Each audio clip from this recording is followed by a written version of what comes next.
Walang makita? Kakapa-kapa? Kailangang alalayan?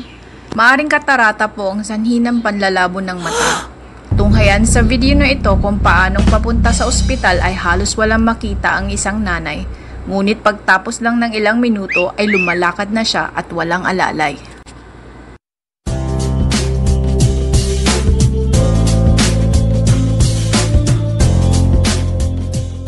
Unang hakbang ng treatment na anuman sakit ay pagkonsulta sa doktor. Kapag matukoy ang problema, mabibigyan ng solusyon ang problema.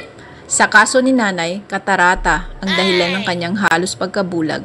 Ito ay ang pamumuti ng lente sa gitna ng itim ng mata na dapat sana ay clear.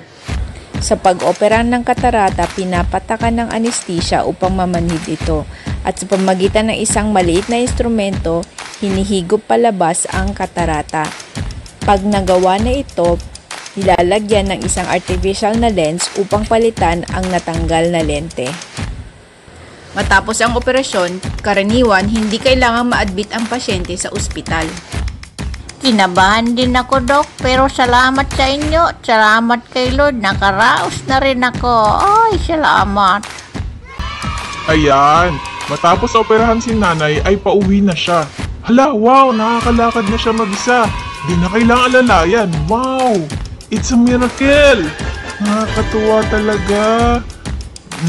Makikita mo ang saya at ang kanyang nararamdaman na mabilis na siyang lumalakad patungo sa exit. Ay, salamat. Nakakakita na ngayon si nanay. Thank you, Lord.